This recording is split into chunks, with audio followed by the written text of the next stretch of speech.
welcome back to Book and Prejudice. My name is Matt, and since today is the 1st of October, it's quite gloomy, it's quite autumnal. I thought that I would film today my September wrap-up as well as my October TBR list. So let's get going. October was a bit of an odd month for me because I didn't really get the chance to read much because I was finishing my master's dissertation, which I submitted yesterday, as well as traveling back from Spain to London and quarantining and just sort of adjusting to being back in London after being gone for 2 months. But I still managed to read 4 books, and I thought I would share these with you guys, see what you guys think. So the first book that I read it on my Kindle, and it is Red, White and Royal Blue. I will put the picture somewhere up here. And I have to say, I really did like this book, even though I thought I would not, because I thought that was going to be some cliche love story. I'm going to be very honest, I didn't even read the back part of it. My friend just kind of shoved it in my face and said, read this. So I did without knowing. And I was very confused at the beginning because it is, for those who don't know, it is an LGBTQ story about 2 gay men who, one is the Prince of England, the other one's the son of the President of the United States. And it's just kind of their love story, and I thought it was really nice, but I had no idea, so I started the whole book not knowing what the hell the book was about. I just thought they were going to be friends, and I was like, oh, this is the best plot twist ever. So I really enjoyed that one. I also really enjoyed the fact that they had a female president of the United States, which is a hope we all had in 2016, as well as a political intrigue drama within the love story. So it wasn't just the romantic aspect of it, there was also a lot of politics, and it was done in such a great way that I honestly enjoyed the book so much. I gave it 5 stars on my Goodreads, would have given it 10 if I had the opportunity. So I really enjoyed that one. And then I really hated American Royals, Majesty, the second one, which is really annoying because I really liked the first one. But this book, I found that all of the character development that had taken place in the first book, all of the complex narratives that had been created for the 4 girls that the story follows, were completely dismantled. So everything that they said they stood up for, it was completely destroyed. This was especially obvious with one of the characters, Beatrice, but throughout the first book, she was fighting for one thing, only to suddenly realized that that's not what she wanted, and what she wanted was to follow the path, which felt a bit odd because it just didn't really match the first book. It looked like it was 2 different stories. It came to a point actually that the character's POV that I enjoyed the most was the villain per se, Daphne, just because at least she was consistent in her evilness. She's not a nice character, she's actually terrible, but she's consistently terrible as opposed to flipping back and forth. So yeah, I don't know, I gave it 2 stars in Goodreads. I thought about giving it maybe 1, but kind of felt bad for Catherine McGee. But it sucks because this is going to be a duology, so this is the last book they're putting out. And the ending, everything was very underwhelming, which it was annoying because the first book rose those expectations so highly, and everyone was like, this is such a good book. Like, everyone was talking about this book. I read it, and then the second one came and I was expecting that same level, and it just completely dropped. So honestly, read the first one and just stick to the plot twist, and don't read the second one. That's my personal opinion. I also read in September Sally Rooney's Normal People. I did a video on why I didn't really enjoy this book as much as I thought I would. It's on my channel, so feel free to watch that. But essentially, I just really didn't enjoy the characters in general. Didn't enjoy the story. I didn't enjoy the writing style. I thought the story itself a very beautiful story, but I didn't think that it was maybe the most well written. But I do recommend people reading it, honestly, because it's my opinion against hundreds of thousands of people that are just in love. So obviously do read this, but I didn't like it much, especially one of the main characters, Marianne. Have a personal grudge against her.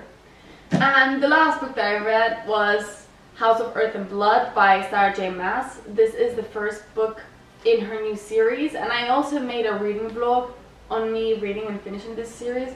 And I was very excited to read this because I love Sarah J Maas, and I went on a bit of a Sarah J Maas binge this summer. I read a Court of Thorns and Roses, which I really enjoyed. Honestly, I did not like this one as much as I thought. The first half of it was very, very descriptive, very prologue-like. It was the book itself did not really start until the second half, which then was great. The second half was outstanding, but 400 pages of prologue seems a bit too much for me. But I really did like it. I'm very sad that the next book isn't coming up until 2021, just because that's a long time away, and I would really like to know what happens next, just because of the way she ended it, which is very smart. It's a great publicity stunt to finish your book in a way that you need to read. Like, it's just need, it's not even a want anymore. But yeah, so those are the books that I read in September. I know it's not that many, but as I said, I did have to finish my dissertation, and that did take priority over everything in my life. And then for October, I have several books that I want to read.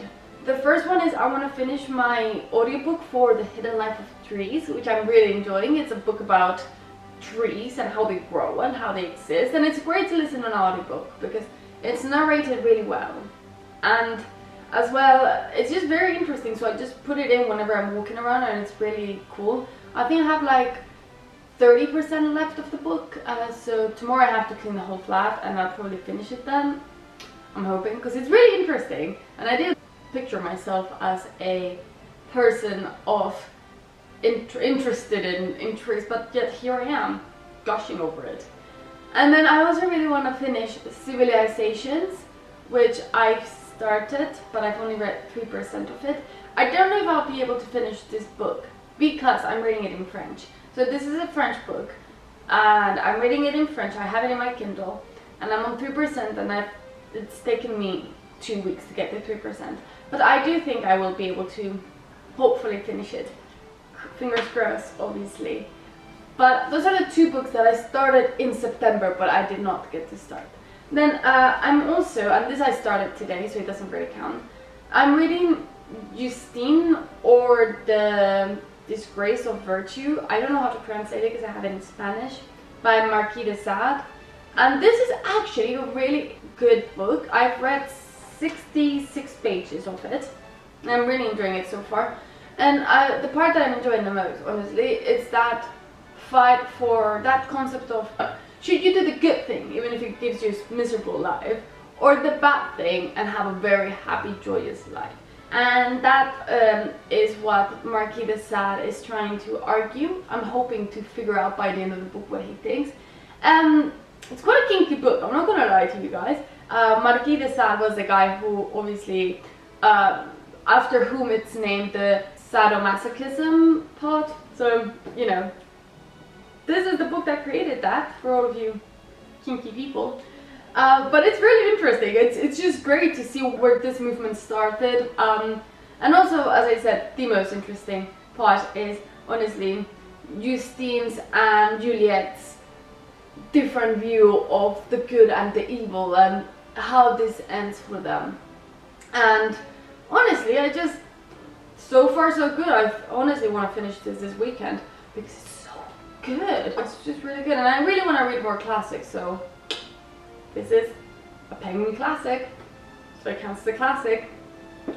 The next book that I want to read in October is from the Mid Dimension by Mercedes Alizat, a Catalan writer, and I really want to read this because my grandma gifted it to me. And it's about fighting between life and death after suffering an attack of some sorts, I don't know. And he kind of goes through his life up to that point, and it's not only a story about his life, but a story about Spain as well. And Spain, like Franco's dictatorship, and then the return to democracy. That's what I think it's about. I haven't read it yet, but I'm very excited to read it, simply because my grandma gave it to me. So that will be the next book that I read. I also really want to read The Party of the Goat by Mario Vargas Llosa. I read this book when I was in high school, and I have to say I loved it. I really liked it. It was really grim, so I think it will fit perfectly in the October vibe. And I can't remember it anymore. Like I don't know what this book. I know the big picture, and I know that there were a few scenes that are ingrained in my brain forever, but I don't know anything more, and I really want to read it because the only thing I remember is just how much I enjoyed it. And last but not least, I have Station 11 by Emily St. John Mandel. This is a book that I'm reading with my friends for a book club. It's called Page Turners, and my friend chose it because each month one person chooses it, and since this was her first time, my friend chose this one. And I think it's really fitting because it's about a deadly virus that touches down in North America. The world will never be the same again. Which I think is very accurate in our times, because a deadly virus has touched the world. And I don't think we will ever be the same after this whole COVID-19 pandemic. So I'm really excited to read this, and also this copy is so pretty. Like, I don't know if you guys can see, but it's very white and pristine with orange. And I know there was like a very dark cover as well, but I didn't get that one because they didn't have it mostly, and I didn't want to buy it from Amazon, which is where I saw it. So, but these are the books that I'm going to be reading in October, and the books I've read in September. I think that I'm hoping to be able to get a lot more reading done in October, simply because I don't have to work on my dissertation anymore, which is very exciting because I've been working on it for 6 months now. But I'm very excited as well to finish my audiobook on trees and start another one, and finish the French book, because that would prove to myself that I can actually read like big French books, and it's a really interesting story. And just overall read a bit more, because my Goodreads challenge bar is mocking me by saying that I'm 18 books behind, which I already know because I can add, but I don't need it to remind me, frankly, if I'm being super honest. But yeah, this is all for today. I hope you guys enjoyed this video, and I'll see you guys next week. Goodbye!